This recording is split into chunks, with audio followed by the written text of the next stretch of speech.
Mari kita sama-sama belajar firman Tuhan. Saya seperti merasakan ada banyak sekali orang-orang yang mengalami mujizat, bukan hanya di setiap keluarga, setiap episode saat teduh bersama, tapi khususnya hari ini saya merasakan seperti ada banyak terobosan yang Tuhan berikan. Mari hatinya berbesar dulu, tahu bahwa situasimu akan segera Tuhan ubahkan. Tadi waktu menjelang amin, waktu saya berdoa, saya melihat seperti ada seseorang membalikkan telapak tangannya. Itulah Tuhan, tangan berlubang paku itu. Saya tahu dia akan membalikkan situasi kondisimu yang selama ini kau gumuli. Saya berikan satu judul untuk sharing saya hari ini, apa yang Tuhan janjikan dan tidak janjikan. Karena yang paling fatal adalah kalau kita salah paham sama Tuhan. Justru dalam pergumulan itu kita butuh Tuhan, bukan menyalahkan Tuhan. Jangan sampai kita itu punya ekspektasi yang salah sama Tuhan. Kalau ekspektasi kita benar, nggak mungkin bisa berlebihan. Karena Tuhan itu nggak ada batasnya. Cuman perhatikan caramu beriman. Karena itu perlu atau penting, firman itu tinggal di dalam dirimu. Dan Anda tinggal dalam firman. Mintalah apa saja, Tuhan berikan. Itulah sebabnya sebelum saya berdoa sebentar lagi, saya rasakan akan terjadi banyak miracles. Bukan hanya kesehatan, soal sakit penyakit, tetapi juga pekerjaan. Tapi sebelumnya Anda harus dengar firman dulu, supaya diisi dengan kebenaran. Ekspektasi yang benar justru bisa menjadi permulaan terobosan doa seseorang. Sementara tadi saya berdoa, saya juga di hati saya berseru pada Tuhan, ada banyak orang bergumul dalam karirnya. Ada ayat yang saya tidak siapkan untuk hari ini. Sesungguhnya Tuhan itu baik bagi orang yang tulus hati, bagi orang yang bersih hatinya. Jadi untuk Tuhan itu memberikan kepada Anda miracle, mujizat dalam hal keuangan. Pekerjaan itu mudah, sungguhan gampang. Tulus aja bersih hatimu. Udah cari perkenanan Tuhan. Saya percaya Tuhan memberimu financial blessing. Ini bukan berkat kemakmuran, tapi tentang kesetiaan Tuhan. Tuhan kita tuh loyal sama umatnya. Tuhan kita tuh penuh dengan kemurahan dan kasih karunia. Our God is merciful. Dan dia itu generous, bahasa Inggrisnya. Dia itu sangat murah hati. Nggak pernah bangkit-bangkitkan kalau dia itu mau memberkati. Nggak pernah dia ungkit-ungkit. So don't worry. Even though life is hard, your God is not hard on you. Hidup mungkin susah, tapi Tuhan tidak pernah ingin menyusahkanmu. Dia ingin membantu, menolongmu. Ayo miliki ekspektasi dulu yang baik. Kita akan pelajari firman Tuhan, apa yang Tuhan janjikan, dan yang tidak Tuhan janjikan. Jadi harus clear dulu, harus jelas. Tuhan janji apa, Tuhan nggak janji apa. Oke, langsung aja to the point, kita langsung ke poin 1. Apa yang Tuhan janjikan dan tidak janjikan? Tuhan menjanjikan kemenangan, bukan kemudahan. Tancapkan dulu. Tuhan tidak pernah dimanapun dalam Alkitab menjanjikan hidup akan mulus, mudah, tanpa masalah. Hidup tidak ada ujian iman, tidak ada trials and temptation, tidak ada pencobaan, tidak ada godaan. Selama Anda masih hidup di sisi sini seperti saya, yaitu di sisi dunia, di dunia ini kau dan aku pasti mengalami banyak sekali aniaya. Untuk kita beriman sama Tuhan itu tidak mudah. Karena seluruh dunia yang ada di luar kita ini ingin menarik kita mundur dari Kristus. Lebih gampang mana kompromi atau taat pada Tuhan? Kalau kita ikut arus saja sudah pasti tinggalkan Yesus. Dunia ini semakin bejat, tiap hari makin jahat. Dilihat dari sektor apapun, bukan hanya dalam perdagangan. Segala sesuatu dihalalkan, pernikahan, hubungan. Dunia ini makin hari makin keruh. Dunia makin jahat, kasih manusia semakin pudar, kejahatan silih berganti. Tuhan tidak pernah menjanjikan kemudahan. Tapi Tuhan janjikan kalau kita taat, kalau kita setia, Tuhan akan beri kita kemenangan. Yohanes 16 ayat 33 kita baca dulu. Semuanya itu kukatakan kepadamu, supaya kamu beroleh damai sejahtera dalam aku. Dalam dunia, kamu menderita penganiayaan. Tapi kuatkanlah hatimu, Aku telah mengalahkan dunia. Coba saya jabarkan. Semuanya itu kukatakan padamu, berarti Tuhan itu selalu jelas di depan. Tuhan gak pernah sembunyikan fakta, beri kita setengah kebenaran. Seperti manusia yang sukanya itu hanya memberitahu sebagian saja informasinya. Terutama mereka yang suka menggiring opini kan tidak memberitahukan segala-galanya. Tuhan tuh gak gitu. Terus terang Tuhan itu selalu terus terang sama kita. Dia selalu beritahu kita apa adanya. Semuanya itu kukatakan padamu, baiknya, buruknya, resikonya.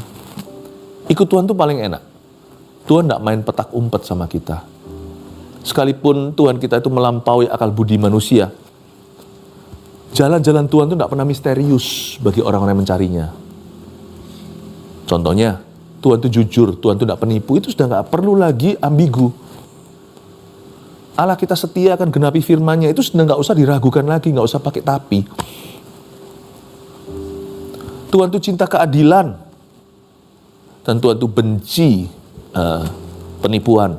Yang gitu-gitu sudah gak perlu lagi kita gumulkan dalam doa. Tuhan kita itu bukan hanya nyata, Tuhan kita itu sempurna moralitasnya. Dan janjinya teruji. Kalau dia bilang sama anaknya, kamu pasti menang, kamu akan menang. Sebab kamu akan menjadi lebih dari pemenang. Dan ada sesuatu apapun di dunia ini yang bisa kau alami, yang sanggup untuk memisahkan kamu dari kasih Yesus. Semuanya itu kukatakan padamu, saya suka kata-kata ini. Semua, supaya kamu beroleh damai sejahtera. Tapi damai sejahteramu bukan di dunia. Oh, aku baru damai kalau aku punya uang. Aku baru damai, aku baru senang kalau aku punya jodoh. Oh, aku baru bisa rasa damai sejahtera kalau aku sembuh dari kankerku. Damai kita itu bukan di hal-hal apapun di dunia ini, termasuk dalam berkat-berkat Tuhan. Damai kita itu ada di dalam Tuhannya. Oh, dia karakternya itu sempurna. Damai kita itu karena mengenal pribadinya. Supaya kamu beroleh damai sejahtera dalam aku. Bahasa Inggrisnya, in me. Dalam aku. Jadi kita harus tenang karena kita punya Tuhan. Sekalipun mungkin belum semua doa kita terjawab hari ini. Meskipun keadaan kita belum berubah sama sekali. Belum ada titik cerah atau titik terang. Asal kita punya Tuhan. Kita kenal Tuhan kita. Kita tahu Tuhan kita. Asal Tuhan ada di dalam diri kita. Di dalam hidup kita. Aku tenang. Karena damai sejahteraku ada di dalam engkau. Dalam dunia, Yesus berkata, kamu menderita penganiayaan. Tuhan sudah langsung peringatkan. Di dunia ini, sebelum kamu masuk ke sorga suatu hari, karena kamu percaya padaku, selama kamu masih ada di atas muka bumi, kamu akan menderita aniaya. Kata aniaya di sini bukan hanya orang menganiaya kita karena iman kita, tetapi orang menipu itu ada, yang mengkhianati kita tidak kurang-kurang. Manusia masih bisa mengecewakan kita. Keadaan yang tidak menentu, ketidakpastian di depan. Dunia ini bukan tempat yang paling aman. Di dunia ini kamu akan menderita penganiayaan. Kata penganiayaan di situ dalam bahasa Inggrisnya tribulation atau tribulasi atau masalah bertubi-tubi. In this world, sekalipun mujizat Allah terjadi karena iman, tapi selama kita hidup di dunia ini pasti menghadapi tantangan, termasuk rintangan, apalagi setan. Sebab roh-roh jahat di udara selalu menentang orang-orang percaya. Peperangan kita bukan melawan darah dan daging, tapi melawan penghulu-penghulu dunia ini yang jahat dan gelap. Dalam dunia kamu pasti akan menderita penganiayaan, kamu akan mengalami peperangan rohani. Tuhan tidak menjanjikan kemudahan, tapi Tuhan malah terus terang beritahukan bahwa di hidup ini, kamu harus siap untuk peperangan rohani. Tapi, kata Tuhan, you always have a choice in me. Kamu selalu punya pilihan dalam aku, kuatkan hatimu. Be strong. Kenapa kita kuat? Padahal kita ini lemah. Karena kita punya Tuhan. Biar lemah berkata, aku kuat. Aku punya Tuhan. Makanya itu nomor satu prioritas hidup kita. prioritas hidup saya adalah membangun hubungan yang benar dengan Kristus. Kalau Tuhan di pihak saya tidak takut siapa-siapa. Siapa yang bisa melawan aku? Tapi kalau Tuhan melawanku, siapapun memihak aku percuma. Saya mau hidup saya itu berkenan kepadanya. Dan saya mau hidup dalam iman pada janjinya. Saya tidak mau taruh harap terlalu banyak pada hal-hal lain. Bahkan kalau bisa saya tidak berharap sama sekali. Manusia hanya debu dan tanah. Bahkan kita tidak boleh hanya percaya pada diri kita sendiri. Karena kita ini masih berubah-ubah orangnya. Kalau kita mau percaya, taruh percaya pada Kristus saja. Kristus bisa menuntun kita di jalan yang benar. Tapi kuatkan hatimu, kata Tuhan Yesus. Aku telah mengalahkan dunia. Aku telah mengalahkan dunia itu berarti siapa yang menang? Kalau dunia kalah. Aku telah mengalahkan dunia, siapa pemenangnya? Yesuslah. Aku sudah menang. Kembali ke poin 1 tadi, itu Tuhan menjanjikan kemenangan ya, bukan kemudahan. Sebagai gembala sidang GMS yang saya pimpin, di akhir tahun yang lalu saya cetuskan bahwa tahun ini menjadi tahun kemenangan. Waktu saya mendapatkan firman itu atau rema itu untuk gereja kami, saya langsung terhentak. Waduh, kalau bilang tahun kemenangan, berarti pasti ada pertandingan, ada perlombaan, jikalau bukan peperangan. Orang itu bisa menang tanding, menang lomba, menang perang kan. Kalau untuk menang itu kan perlu ada terlebih dahulu rintangan. Saya berkata, Tuhan gak apa-apa. Inilah fakta hidup. Inilah realita. Kami hadapi. Tapi kau berjanji memberi kemenangan. Kalau itu gak usah ragu, karena itu firman. Di dalam dunia ini kau akan menderita aniaya. Tapi kuatkan hatimu, aku telah mengalahkan dunia. Saya kasih ayat-ayat yang tidak saya buka di sini. Bahkan di Roma 8 dikatakan, siapa yang bisa memisahkan kita dari kasih Yesus?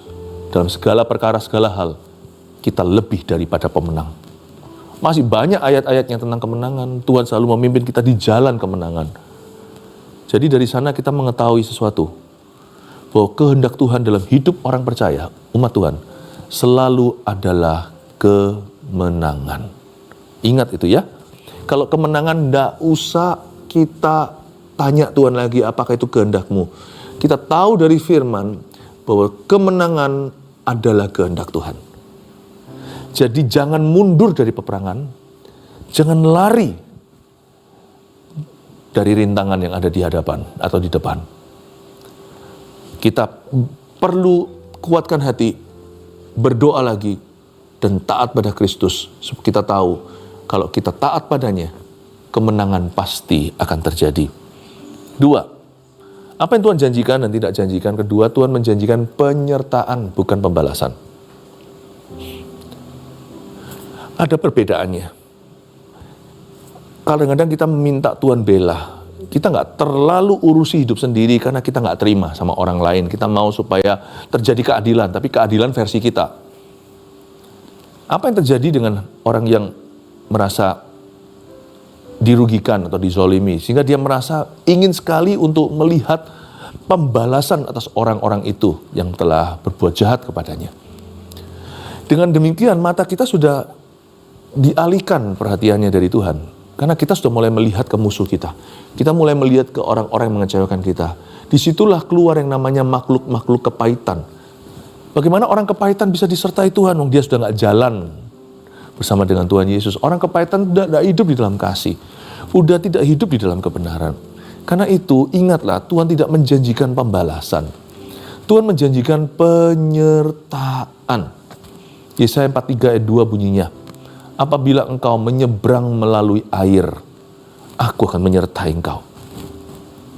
Atau melalui sungai-sungai, engkau tidak akan dihanyutkan. Dan apabila engkau berjalan melalui api, engkau tidak akan dihanguskan. Dan nyala api tidak akan membakar engkau. Baca ayat Yesaya 43 ayat 2 ini, saya jadi ingat beberapa kejadian yang tertulis di kitab suci. Apabila engkau menyeberang melalui air, ingat bangsa Israel, ketika mereka mau menyeberang Laut Merah, aku akan menyertai engkau. Tuhan tidak suruh bangsa Israel untuk urusi orang Mesir. Orang Mesir nanti urusannya tiang api, tiang awan yang di belakang bangsa Israel itu. Mereka mencoba menerjang, menembus tiang itu. Malah justru oleng semua itu tentara kudanya. Oleng semua yang namanya kereta kudanya yang zaman dulu itu adalah tank-tank perang seperti zaman ini. Sudah biar Tuhan yang mengurusi yang di belakang situ. Tugasmu hanya satu, keluar dari tanah perbudakan, jangan mau diperbudak oleh dosa, pergilah ke Gunung Sinai sana untuk menerima 10 perintah Allah, hiduplah dalam perkataan-perkataannya, fokus keluar dari Mesir untuk menyembah Allah yang hidup, dan untuk masuk dalam janji-janjinya sebab Tuhan ingin membawa mereka ke tanah Kanaan.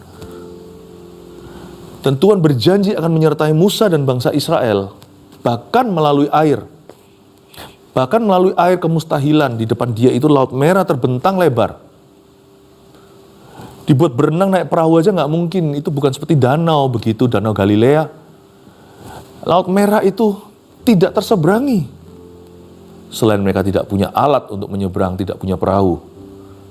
Tapi kalau Tuhan berkata, aku serta, dia pasti buka jalan di mana tidak ada jalan. Orang Israel tinggal pegang teguh pada perkataan Tuhan. Musa juga hanya bersandar pada penyertaan. Tuhan berkata hari itu, kamu diam saja.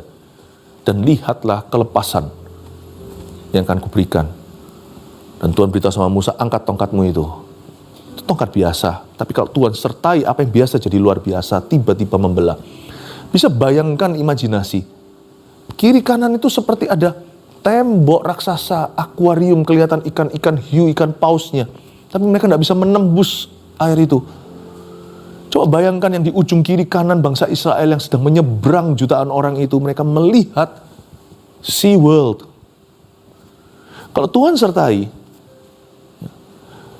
apapun yang menjadi rintangan suatu hari akan menjadi dekorasimu.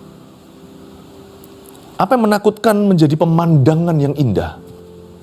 Tuhan menjadikan musuh-musuhmu bersahabat denganmu. Itu semua ikan-ikan yang hendak memangsanya. Siapa tahu mereka tenggelam di air kan jadi makanan enak. Tapi justru sekarang mereka jadi tontonan. Apa yang mau memangsamu akan jadi tontonanmu. Kalau Tuhan menyertaimu. Atas 3 orang anak muda. Sadrak, Mesak, dan Abednego. Di istana Babilonia. Mereka dilempar ke dalam dapur api yang begitu panasnya. Pasukan khusus yang membawa mereka, menyeret mereka ke sana saja terbakar. Belum mendekati, sudah hangus badannya karena saking panasnya. Karena api itu dipanaskan berkali-kali lipat. Tapi mereka bisa dalam sana berjalan-jalan dengan orang keempat. Yang rupanya seperti anak Allah. Itulah Yesus di perjanjian lama. Sehingga raja terkagum-kagum dan sangat-sangat tercengang. Kok bisa? Bahkan rambutmu pun tidak ada gosongnya, tidak ada bau barbeque-nya. Kok bisa? Kalau Allah menyertai kita bisa berjalan melalui api dan tidak akan dihanguskan. Aneh nanti, di dalam dunia pekerjaan, mungkin dalam bisnis gitu, kok bisa ya tutup buku semuanya kok bisa sama seperti tahun lalu. Padahal aku tahun ini muntah-muntah darah. Kok bisa ya? Heran. Kalau Allah beserta ya, nggak ada rumusnya tahu, nggak ada teorinya begitu. Tuhan menjanjikan penyertaan, tapi bukan pembalasan. Nah, kalau kita terpancing keluar, emosi kita salah, mana bisa Tuhan serta kalau kita sudah agree atau tidak sepakat atau bersekutu dengannya. Roma 12 ayat 9, saya jelaskan bahwa Tuhan tidak menjanjikan pembalasan. Ini firman Tuhan. Saudara-saudaraku yang kekasih, janganlah kamu sendiri menuntut pembalasan. Dilarang sama Tuhan, kita tidak boleh menuntutnya. Berarti itu bukan hak kan? Kalau tidak menuntut itu kan berarti bukan hak kita. Berarti kan tidak dijanjikan, kan tidak ada dalam klausalnya. Tetapi berilah tempat pada murka Allah. Tuhan minta tempat itu bukan punyamu. Sebab ada tertulis, pembalasan itu adalah hakku. Kata pembalasan itu adalah hakku berarti itu bukan urusanmu. It's none of your business, it's my business. Kalau ada kata pembalasan itu adalah hakku, kalau Tuhan sudah menuntut haknya, jangan ke sana, deket pun jangan. Dia lebih bahaya daripada api yang menyala yang menghanguskan tentara khusus waktu mau menyeret Sadrak, Mesak, Abednego itu. Karena Allah kita adalah consuming fire, Allah kita adalah api yang menghanguskan. Dia lebih panas dari api manapun yang paling dipanasi. Yang terpanas di bumi. Kalau Allah berkata itu hakku, lepas tangan. It's not your business. Itu bukan urusanmu. Akulah yang akan menuntut pembalasan. Nah, itu karakter Allah. Udah, itu saja hak kita. Percaya bahwa Allah kita adil. Pada akhirnya dia pasti akan menegakkan keadilan versi dia, bukan versi kita. Firman Tuhan. Ayat ini menjelaskan kepada kita bahwa doa yang benar bukanlah menuntut pembalasan, tapi menuntut penyertaan. Jadi kalau saya berdoa misalnya, kalau saya disalahi misalnya, ini ilustrasi. Saya berdoa, Tuhan, ampuni musuhku. Aku berkati mereka yang mengutuki aku. Mungkin ada orang yang berkata, kok enak? Jalan Tuhan tuh gak pernah salah. Udah ikutin aja, jalan Tuhan bukan jalan kita. Tapi dia selalu benar masalahnya. Kalau dia selalu benar, udahlah lakukanlah. Meskipun itu tidak sesuai dengan ideologi kita. Tidak sesuai pula dengan idealisme kita. Maunya sih kita gigi ganti gigi, mata ganti mata. Tapi kalau Tuhan berkata, berkati mereka yang mengutuki dan berkatilah. Gak pernah salah kok kita itu taat sama Tuhan. Wong Tuhan memberikan firman itu sekalipun susah dicerna. Tapi Tuhan juga memberi kita alasannya. Ampunilah sebagaimana kamu sudah diampuni. Barang siapa tidak mengampuni kesalahan sesamanya, aku Tuhan juga tidak akan mengampuni kesalahannya. Bahkan Tuhan Yesus pun di perjanjian baru memberi perumpamaan tentang algojo itu. Tentang hamba yang mencekik hamba yang lainnya, yang berhutang lebih kecil sama dia, padahal dia hutang yang luar biasa sama majikannya. Majikannya loh, hapuskan hutangnya. Dia sama rekannya, sesama hamba, sesama budak aja kok bisa perhitungan. Tuhan berkata, orang kayak kamu, aku ampuni yang besar, kamu tidak bisa ampuni yang kecil, udah, batal. Aku tuntut dari kamu hutangmu yang besar itu, dan sampai kamu bisa mengembalikannya, aku akan taruh kamu dalam tangan algojo yang menyiksamu, di mana ada kertak gigi, di mana cacing-cacingnya tidak pernah mati. Tuhan itu ngasih kita bukan hanya perintah, tapi pewahyuan mengapa. Meskipun kita baca perumpamaan itu, kita jadi ngerti. Oh, kalau kita mau bandingkan diri, jangan sama diri sendiri atau sama orang lain. Kita mau bandingkan itu selalu bercermin dengan kebenaran. Oh, I know, karena Tuhan sudah mengampuni aku. Tapi meskipun demikian, tetap susah. Kalau hati kita nggak benar, apalagi kalau kita kepahitan, pasti kita itu nggak mau lakukan kehendak Tuhan. Kok enak gitu ya? Karena mata kita nggak tertuju ke Tuhan. Kalau tertuju ke Tuhan, kita mawas diri, kita tahu diri. Tapi kalau mata kita tertuju ke orang lain, kita akan merasa benar. Makanya itu kalau kita punya hati kayak gini, doa kita nggak akan dijawab Tuhan. Tapi kalau doa kita berkata, Tuhan, aku ampuni, aku berkati mereka yang mengutuki aku. Setelah itu kita berkata, bukan jual jasa, tetapi dengan rendah hati kita berseru, now remember me. Ikutlah, ingatlah aku. Ingatlah hambamu ini dalam belas kasihanmu. Remember me in your mercy. Itu orang yang petisi, orang yang naik banding, orang yang teriak sama sorga, sertai saya. Hatiku berada di posisi benar Tuhan. Sertai aku. Bukan minta pembelaan, minta penyertaan. Dan Tuhan akan melihat, wow, dia bisa respect tempatku. Berilah tempat pada murka Allah. Dan dia tahu tempatnya saat dia berseru ke tahta. Dia memohon penyertaan, aku tidak ada alasan menolaknya. Aku sertai kamu, hambaku. Kamu akan melalui api, tidak akan terbakar hangus. Gosong pun tidak ada bau itu. Pada bajumu, kamu akan lewati air, sungai. Sungai itu tidak akan menghanyutkan. Aku sertai kamu. Mesir, urusan Tuhan. Bagaimana Firaun akhirnya dengan seluruh tentaranya yang besar itu tenggelam, dikubur di air, di Laut Merah itu urusan yang maha kuasa. Apakah Tuhan akan mengampuninya, membangkitkan kembali anak-anak sulung di Mesir yang dibunuh oleh malaikat maut? Itu urusannya. Urusan kita adalah lakukan kehendaknya. Kalau kita minta penyertaan, Tuhan tidak ada alasan menolak kita. Apalagi kalau keluar dari hati yang mawas diri dan berkata, Lord, have mercy on me.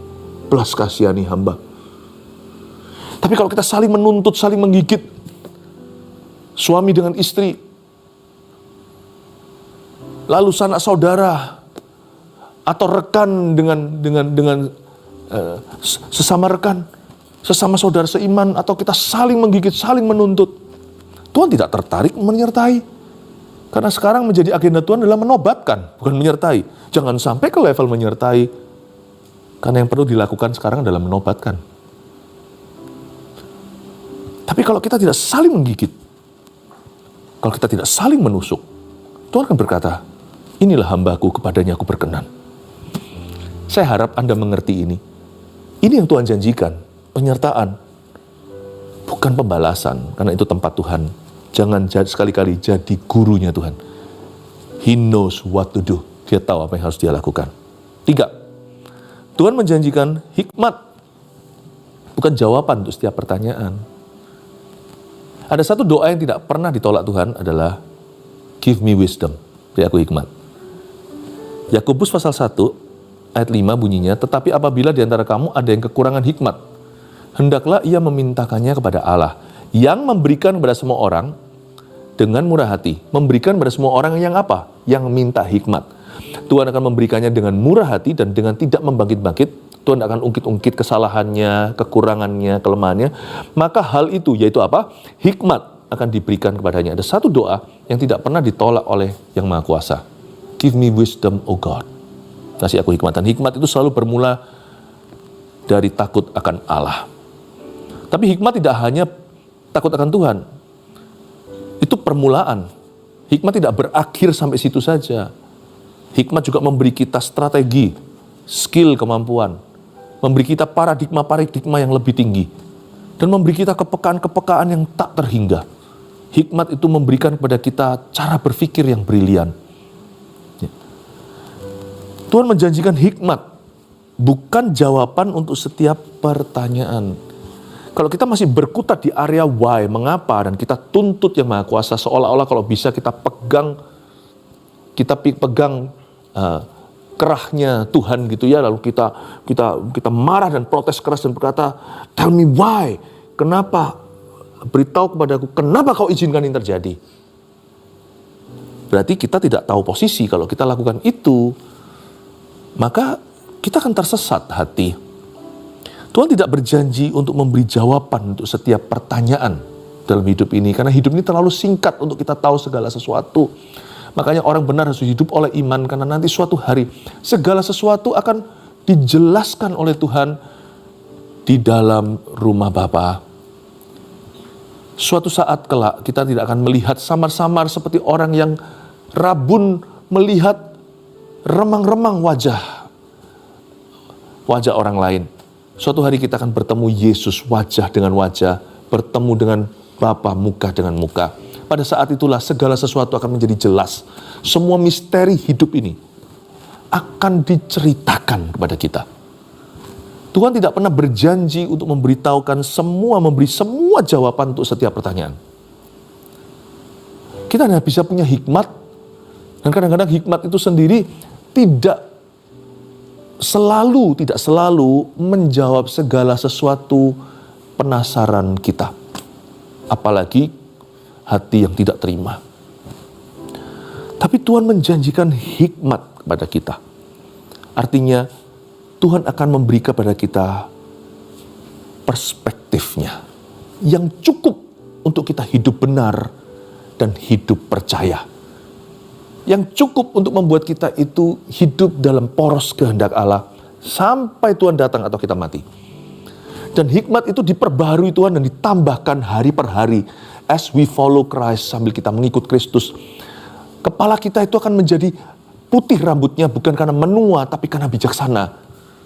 Dan Tuhan berjanji juga selama kita terus minta hikmat sama Tuhan dan kita mencari hikmat pada firman-Nya, waktu kita mendekat pada Tuhan itu, kita mau mengenal jalan-jalannya, Tuhan akan menggendong kita, bahkan sampai masa tua kita akan terus berbuah lebat dan memberitahukan pada generasi berikutnya bahwa Dialah gunung batu, tidak ada seperti dirinya.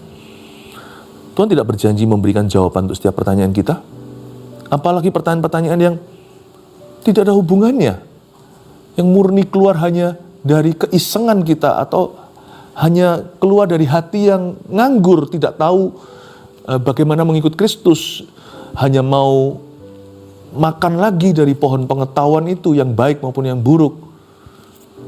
Tuhan tidak tertarik untuk berdialog dengan kita, karena untuk memberitahu segala sesuatu penasaran kita. Karena kekekalan itu ada di depan kita, dan hidup kita itu terlalu sementara.